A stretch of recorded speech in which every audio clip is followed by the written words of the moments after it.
ഉത്പത്തി അദ്ധ്യായം 43 ബഞ്ചമിനും ഈജിപ്തിലേക്ക്. നാട്ടിൽ ക്ഷാമം കൊടുമ്പിരിക്കൊണ്ടു. 2 ഈജിപ്തിൽ നിന്നു കൊണ്ടുവന്ന ധാന്യം തീർന്നപ്പോൾ അവരുടെ പിതാവ് പറഞ്ഞു, നിങ്ങൾ വീണ്ടും പോയി കുറച്ചു ധാന്യം കൂടി വാങ്ങിക്കൊണ്ടുവരുവിൻ. 3 അപ്പോൾ യൂദാ പറഞ്ഞു, അനുജനെ കൂടാതെ വന്നാൽ നിങ്ങൾക്കെന്നെ കാണാൻ സാധിക്കയില്ല എന്ന് അവൻ ഞങ്ങളോട് തീർത്തു പറഞ്ഞിട്ടുണ്ട്. 4 ഞങ്ങളുടെ സഹോദരനെ കൂടെ അയക്കാമെങ്കിൽ ഞങ്ങൾ പോയി ധാന്യം വാങ്ങിക്കൊണ്ടുവരാം. 5 അങ്ങ് അവനെ അയക്കുന്നില്ലെങ്കിൽ ഞങ്ങൾ പോകുന്നില്ല.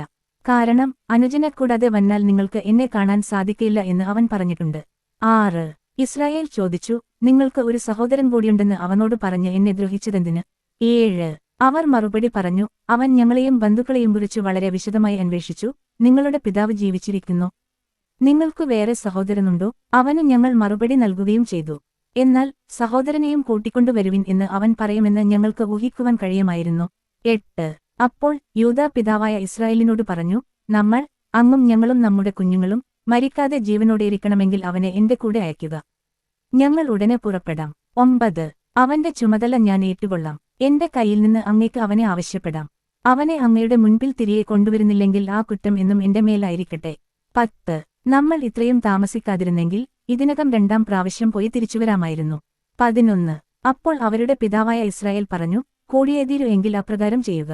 നാട്ടിലെ വിശിഷ്ടാത്പന്നങ്ങൾ കുറേശ്ശെയെടുത്ത് അവന് സമ്മാനമായി കൊണ്ടുപോവുക, തൈലം, തേൻ, സുഗന്ധദ്രവ്യങ്ങൾ, മീറ, ബോഡനണ്ടി, ബദാംപരിപ്പ് എന്നിവയെല്ലാം.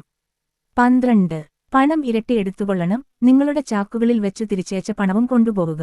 അതൊരു നോട്ടപ്പിശകായി ഇരുന്നിരിക്കാം. 13 നിങ്ങളുടെ സഹോദരനെയും കൂട്ടിക്കൊണ്ട് അവന്റെ അടുത്തേക്ക് പോയിക്കൊള്ളുക. 14 സർവശക്തനായ ദൈവം അവന്റെ മുൻപിൽ നിങ്ങളോട് കാരുണ്യം കാണിക്കട്ടെ. അവൻ നിങ്ങളുടെ സഹോദരനെയും ബഞ്ചമിനെയും തിരിച്ചേക്കട്ടെ. മക്കൾ എനിക്ക് നഷ്ടപ്പെടണമെന്നാണെങ്കിൽ അങ്ങനെയും ആവട്ടെ. 15 സമ്മാനവും ഇരട്ടിത്തുകയും എടുത്ത് ബഞ്ചമിനോടുകൂടി അവർ ഈജിപ്തിലെത്തി ജോസഫിന്റെ മുൻപിൽ ഹാജരായി. 16 അവരുടെ കൂടെ ബഞ്ചമിനെ കണ്ടപ്പോൾ ജോസഫ് വീട്ടുകാര്യസ്ഥനെ വിളിച്ചു പറഞ്ഞു, ഇവരെ വീട്ടിലേക്ക് കൂട്ടിക്കൊണ്ടുപോവുക. ഒരു മൃഗത്തെ കൊന്നു സദ്യ ഒരുക്കുക. ഇവർ ഇന്നുച്ചയ്ക്ക് എന്റെ കൂടെയായിരിക്കും ഭക്ഷണം കഴിക്കുക.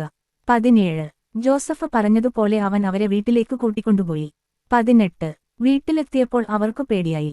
അവർ പറഞ്ഞു, കഴിഞ്ഞ തവണ ചാക്കിൽ തിരികെ വച്ചിരുന്ന പണം കാരണമാണ് അവൻ നമ്മെ ഇവിടെ കൊണ്ടുവന്നിരിക്കുന്നത്. 19 അവസരമുണ്ടാക്കി നമ്മെ കീഴ്പ്പെടുത്തി അടിമകളാക്കുകയും നമ്മുടെ കഴുതുകളെ പിടിച്ചെടുക്കുകയുമാണ് അവന്റെ ഉദ്ദേശ്യം. 20 അതുകൊണ്ട് അവർ വീട്ടുവാതിൽക്കൽ വെച്ച് ജോസഫിന്റെ കാര്യസ്ഥനെ സമീപിച്ചു സംസാരിച്ചു. അവർ പറഞ്ഞു, യമാനനെ, മുൻപൊരിക്കൽ ധാന്യം വാങ്ങുന്നതിനു ഞങ്ങൾ ഇവിടെ വന്നിരുന്നു. 21 മടക്കയാത്രയിൽ വഴിയമ്പലത്തിൽ വെച്ചു ചാക്കഴിച്ചപ്പോൾ ഞങ്ങൾ ഓരോരുത്തരും കൊടുത്ത പണം ഞങ്ങളുടെ ചാക്കിൽ തന്നെ ഇരിക്കുന്നു. ഞങ്ങൾ അത് തിരികെ കൊണ്ടുവന്നിട്ടുണ്ട്. 22 ധാന്യം വാങ്ങാൻ ഞങ്ങൾ വേറെ പണവും കൊണ്ടുവന്നിട്ടുണ്ട്. പണം ചാക്കിൽ തിരികെ വച്ചത് ആരെന്ന് ഞങ്ങൾക്കറിഞ്ഞുകൂടാ. 23 അവൻ പറഞ്ഞു, ശാന്തരായിരിക്കുവിൻ, ഭയപ്പെടേണ്ട. നിങ്ങളുടെയും നിങ്ങളുടെ പിതാവിന്റെയും ദൈവമാണ് നിങ്ങളുടെ ചാക്കുകളിൽ നിധി നിക്ഷേപിച്ചത്. നിങ്ങളുടെ പണം ഞാൻ കൈപ്പറ്റിയതാണ്. അവൻ ശിമയോനെ അവരുടെ അടുത്തേക്ക് കൊണ്ടുവന്നു. 24 അനന്തരം അവരെ ജോസഫിന്റെ വീട്ടിനുള്ളിൽ കൊണ്ടുചെന്ന് അവർക്കു വെള്ളം കൊടുത്തു. അവർ കാൽ കഴുകി. 25 കഴുതകൾക്കും തീറ്റിക്കൊടുത്തു. ഉച്ചയ്ക്ക് ജോസഫ് വരുന്നതിനു മുൻപ് അവർ സമ്മാനം ഒരുക്കിവെച്ചു. കാരണം അവിടെയായിരിക്കും തങ്ങൾ ഭക്ഷണം കഴിക്കുകയെന്ന് അവർ അറിഞ്ഞിരുന്നു. 26 ജോസഫ് വീട്ടിൽ വന്നപ്പോൾ അവർ തങ്ങളുടെ പക്കലുണ്ടായിരുന്ന സമ്മാനം അവന്റെ അടുത്തു കൊണ്ടുചെന്നു. അവർ അവനെ താണുവീണു വണങ്ങി. അവൻ അവരോട് കുശലം ചോദിച്ചു. 27 നിങ്ങളുടെ പിതാവിന് സുഖം തന്നെയോ? നിങ്ങൾ പറഞ്ഞ ആ വൃദ്ധൻ ഇപ്പോഴും ജീവിച്ചിരിക്കുന്നു? 28 അവർ പറഞ്ഞു, അങ്ങയുടെ ദാസനായ ഞങ്ങളുടെ പിതാവിന് സുഖം തന്നെ. അദ്ദേഹം ജീവനോടിരിക്കുന്നു. അവർ കുനിഞ്ഞ് അവനെ വണങ്ങി. 29 അവൻ തലയുയർത്തി നോക്കിയപ്പോൾ തന്റെ സഹോദരൻ ബഞ്ചമിനെ കണ്ടു, തന്റെ അമ്മയുടെ മകൻ. അവൻ പറഞ്ഞു, ഇവനാണോ നിങ്ങൾ പറഞ്ഞ ഇളയ സഹോദരൻ? മകനെ, ദൈവം നിന്നോട് കരുണ കാണിക്കട്ടെ. 30 തന്റെ സഹോദരനെ പ്രതി ഹൃദയം തേങ്ങിയപ്പോൾ ജോസഫ് കരയാനൊരിടം നോക്കി. കിടപ്പറയിൽ പ്രവേശിച്ച് അവൻ കരഞ്ഞു. 31 അവൻ മുഖം കഴുകി പുറത്തുവന്ന് തന്നെത്തന്നെ നിയന്ത്രിച്ചു കൊണ്ട് പറഞ്ഞു, ഭക്ഷണം വിളമ്പുക.